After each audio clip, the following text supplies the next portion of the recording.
बनारस की आवाज news channel like subscribe share जरूर करें। प्रेस विज्ञप्ति। शिवकाशी सेवा समिति द्वारा स्वर्गीय भरत तिवारी को दी गई भावपूर्ण श्रद्धांजलि। वाराणसी। शिवकाशी सेवा समिति के तत्वावधान में समिति अध्यक्ष विशाल दुबे के नेतृत्व में स्वर्गीय भरत तिवारी की स्मृति में एक भव्य श्रद्धांजलि सभा का आयोजन किया गया। कार्यक्रम में बड़ी संख्या में सामाजिक कार्यकर्ताओं, युवाओं एवं क्षेत्रीय नागरिकों ने सहभागिता कर स्वर्गीय भरत तिवारी को श्रद्धासुमन अर्पित किए।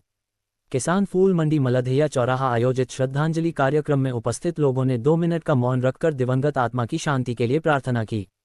भरत तिवारी के व्यक्तित्व एवं समाज के प्रति उनके योगदान को याद करते हुए उनका जीवन सेवा, संघर्ष और समाजहित के कार्यों के लिए सदैव प्रेरणा देता रहेगा। समिति अध्यक्ष विशाल दुबे ने कहा कि भरत तिवारी भले ही आज हमारे बीच नहीं हैं, लेकिन उनके द्वारा किए गए कार्य और उनकी स्मृतियां सदैव जीवित रहेंगी। उन्होंने सभी उपस्थित लोगों का कार्यक्रम को सफल बनाने के लिए आभार व्यक्त किया। कार्यक्रम के अंत में उपस्थित लोगों ने भरत तिवारी को भावभीनी श्रद्धांजलि दी।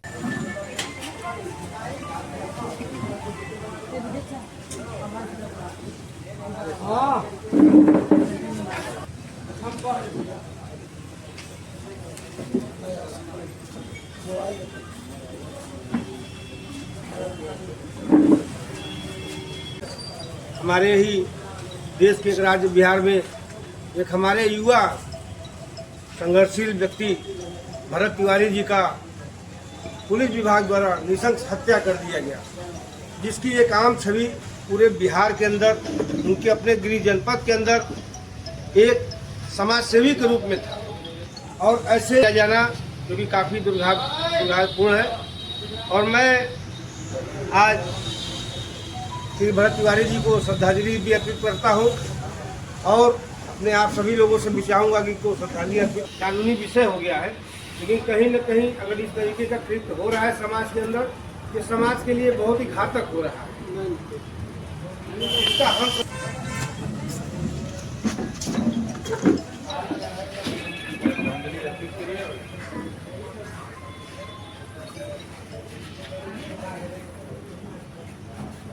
आइए ले आइए आइए।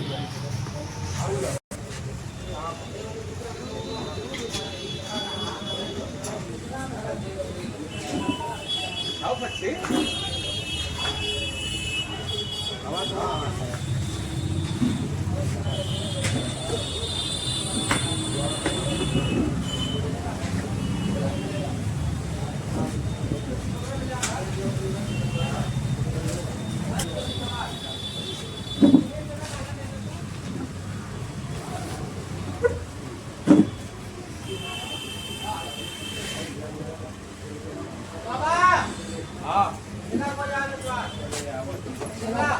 दो मिनट रुक जाओ।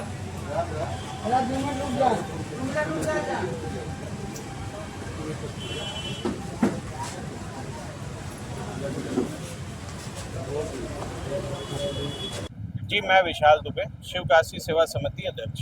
आज श्रद्धांजलि सभा का आयोजन किया गया भरत तिवारी को लेकर के, क्या कहना चाहते हैं? देखिए, वह एक क्रांतिकारी लड़का था जो समाज हित में, सामाजिक कार्यों में पूर्ण रूप से लगा हुआ था और उसने समाज के न्याय की आवाज़ उठाई और प्रशासन की अनैतिक कार्रवाइयों पे और लापरवाहियों को उजागर किया। उसके एवज में उसके साथ जो भी कृत्य हुआ प्रशासन के द्वारा, उसके विरोध में, उसके संवेदना में, उनके दुख को, उनके पारिवारिक दुख को बांटने के लिए हम लोगों ने एक छोटा सा एक सहयोग कार्यक्रम रखा, जिसमें हम उनको अपनी तरफ से एक श्रद्धांजलि और मौन व्रत रखा गया 2 मिनट का। भरत तिवारी एनकाउंटर मामले में कहाँ किस तरीके की लापरवाही आप देख रहे हैं? देखिए, ये तो जांच का विषय है, प्रशासनिक विषय है।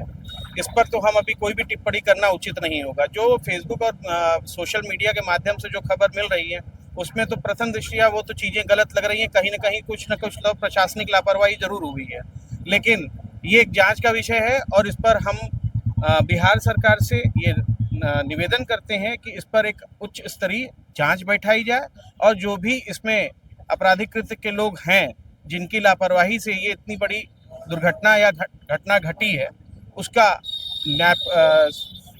न्याय संगत तरीके से उसकी जांच हो और जो भी इसमें गुनाहगार हों, जो भी अपराधी हों, जिनकी भी इसमें गलतियां या वो पाए गए हैं, उनको सख्त से सख्त कार्रवाई की जाए और उनके साथ उनको उसके हिसाब से सजा दी भरत तिवारी का व्यक्तित्व तो एक सामाजिक दृष्टिकोण से एक सामाजिक छवि था।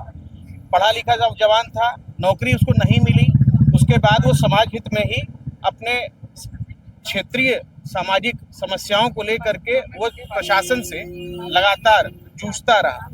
अब कई वर्षों से जो हमें सोशल मीडिया और उनके बारे में अन्य जानकारियां बटोरी हैं, उसमें यही दिखाई दिया कि पिछले 2-3 वर्षों से प्रशासन से वो अपनी और अपने समाज की मांगों को लेकर के बराबर लगा हुआ था। लेकिन जब उसको इसके तरीके से, लोकतांत्रिक तरीके से न्याय नहीं मिला, तो उसने कुछ अपने तरीके से जो उसको सही लगा उस हिसाब से उसने अपनी प्रतिक्रिया देना शुरू की। स्वाभाविक तौर पे अगर आप 1 बार, 2 बार, 3 बार, 4 बार प्रयास करते हैं और उसका प्रयास का फल मन मुताबिक नहीं मिलता है, जबकि वही पदस्थ अधिकारी हमारी ही समाज के लिए बैठे हैं, हमारे समाज की सेवा के लिए बैठे हुए हैं, यदि वो हमारी बातों पर ध्यान नहीं देंगे तो ध्यान दिलाना तो किसी न किसी तरीके से पड़ेगा ही। सोशल मीडिया से ये भी आ रहा है कि वो विक्षिप्त देखिए, अगर वो विक्षिप्त था तो ग्रेजुएट कैसे हुआ? अगर वो विक्षिप्त था तो 28 वर्ष की उम्र में वो समाज कार्य में इतने दिन से लगा हुआ था और इतने उसके ऊपर आरोप लगे, उसके पहले उसके ऊपर भी 2 आरोप लगे हुए थे, तो क्या वो अगर विक्षिप्त था तो क्या पहले नहीं था? ये इनकाउंटर के बाद ही उसको विक्षिप्त घोषित कर दिया गया। इसको आप इनकाउंटर देख रहे हैं या हत्या देख रहे हैं? ये तो प्रशासनिक स्तर से हत्या ही दिख रही है। उनके पिताजी 2 दिन पहले थाने में गए थे यह रिपोर्ट लिखवाने कि लड़का जो है कि थोड़ा मानसिक रूप से तनावग्रस्त है और कार्रवाई की जाए, लेकिन प्रशासन ने कोई कार्रवाई नहीं की और उसके बाद इनकाउंटर। तनावग्रस्त और ये विक्षिप्त होना, ये 2 अलग अलग चीजें हैं। तनाव किसकी वजह से था? तनाव उसके पास प्रशासन की वजह से था, जितनी उसने अपनी मांगे रखी थी, और वो व्यक्तिगत मांग नहीं थी, उसकी किसी व्यक्ति विशेष के लिए मांग नहीं थी, उसने तो सर्वजन हिताय के लिए अपने प्रयास को लगाया था। इस देश में जो है कि अजमल कसाब जैसे आतंकवादियों को सरेंडर करने का मौका दिया जाता है, तो भरत तिवारी को क्यों नहीं दिया गया? उसने तो सरेंडर किया था, उसने तो हथियार भी डाला था, उसके बाद भी उसको नीतिगत ढंग से उसका हत्या की गई। क्योंकि तमाम बिहार में अपराधी जो है घूम रहे हैं और खुलेआम सत्ता में भी, और उनके ऊपर कोई कार्रवाई नहीं हो रही है, लेकिन एक निर्दोष व्यक्ति के ऊपर जो है इनकाउंटर कर दिया। इसके बारे में आप क्या कहते हैं? ये तो सिर्फ बिहार ही में नहीं, उत्तर प्रदेश में भी है। अब वो तो जांच का विषय है, उस जांच के विषय के आड़ में सभी लोग बचे हुए हैं। ब्राह्मण को ही क्यों टारगेट हमेशा बनाया जा रहा है? समाज का सबसे बड़ा प्रबुद्ध वर्ग ब्राह्मण है। ब्राह्मण ही शिक्षा भी देता है, ब्राह्मण ही शस्त्र भी चलाता है और ब्राह्मण शास्त्र भी चलाता है। उसने पहले शास्त्र चलाया, जब शास्त्र काम नहीं हुआ तो उसने शस्त्र भी उठाया, और शस्त्र उठाया तो उसके बाद परिणाम आप देख लें। स्कूल में जो बच्चा पढ़ता है तो क्या बिना पीटे हुए वो सीख जाता? हम आप क्या बिना पिटाई किए हुए पढ़ाई लिखाई कर लिए? नहीं। तो कहीं न कहीं वो शास्त्र और शस्त्र दोनों साथ चलते ही हैं, तभी संतुलन बनता है। अब समाज में सब दिन से अगर बड़ व्यवस्था भी देखें तो ब्राह्मण ही का ये अधिकार है, तो लोगों को शिक्षा देना, समाज को सुचारू रूप से संचालित करना, ये ब्राह्मण ही करते थे। क्षत्रियों का काम था लोगों को सुरक्षा देना, लेकिन क्षत्रियों को भी सही मार्गदर्शन देने वाला भी ब्राह्मण ही था। अगर न्याय नहीं मिला या आपके लोगों के नेता जितने या यहाँ आंदोलन कर रहे हैं या प्रदर्शन कर रहे हैं, तो क्या आगे कोई और रणनीति है आपकी? रणनीति क्या है? जब तक ये न्याय नहीं मिलेगा ये आंदोलन और बृहद रूप में धीरे धीरे बढ़ता ही चला जाएगा। आइए भैया। भैया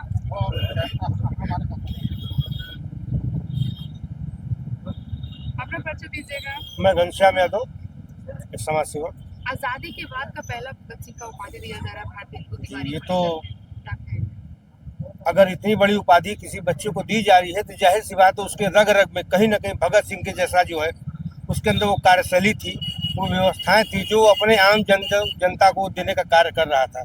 और एक भ्रष्ट शासन, एक भ्रष्ट व्यवस्था के खिलाफ वो लगातार निरंतर लड़ाई लड़ रहा था।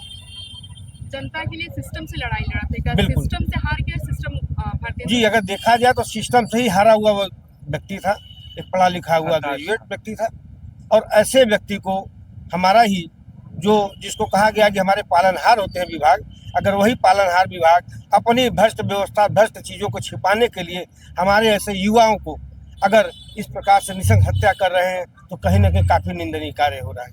यादव जी एक बात बताइए कि ब्राह्मण के लिए कहा जाता है कि सर्वे भवन्तु सुखिनः, ब्राह्मण सबके लिए कहता है कि सर्वे भवन्तु सुखिनः, सर्वे सन्तु निरामया, सर्वे भद्राणि पश्यन्तु माँ कश्चित् दुःखभाग् भवेत्। मतलब ब्राह्मण जो है सबके लिए अच्छे की कामना करता है। एक ब्राह्मण आपके यहाँ पूजा करता है और 51 रुपए लेता है और आप ढेर सारा आशीर्वाद देके जाता है, लेकिन हर बार ब्राह्मणों को टारगेट करना कितना उचित है? यादव जी जरा ये बताएं। नहीं, जहाँ तक देखिए एक ब्राह्मण को टारगेट करने की बात आ रही है, तो ये कहीं ना कहीं हमारे समाज में कुछ ऐसे तबके के लोग जुड़े हुए कहीं ना कहीं इनको नीचा दिखाने का काम कर रहे हैं और अपने आप को ऊपर उठाने का काम कर रहे हैं। लेकिन बिन ब्राह्मण की ये सृष्टि, ये संसार और ये हमारा समाज चल नहीं सकता है, क्योंकि ब्राह्मण ही वो समाज है जो कहीं ना कहीं हमें अर्थ से, शास्त्र से, शस्त्र से, हर जगह से हमको जो है सुसज्जित करने का काम करते हैं, शिक्षित करने का काम करते हैं। ब्राह्मण समाज हमारा बड़ा ऊपर है। मैं ब्राह्मण समाज को सदा ही नमन करता हूँ। ब्राह्मण समाज सदा नमन के योग्य भी है, लेकिन अगर कुछ लोगों द्वारा इस तरीके का कृत्य किया जा रहा है तो निंदनीय है। और मैं चाहूँगा कि अपने उन्हीं ब्राह्मण समाज के लोगों से, ऐसे लोगों के लिए खुलकर रोड पर उतरा जाए, इनके खिलाफ जो है अभियान चलाया जाए। अभियान का मतलब ये नहीं हुआ कि हम उनके खिलाफ कोई ऐसा अनैतिक कार्य करेंगे जिससे कि समाज हमारा हमें ही दोषी माने। हम उसके लिए भी बहुत से रास्ते हैं, लोकतांत्रिक तरीके से हम उनके खिलाफ जो है कि अभियान चला सकते हैं।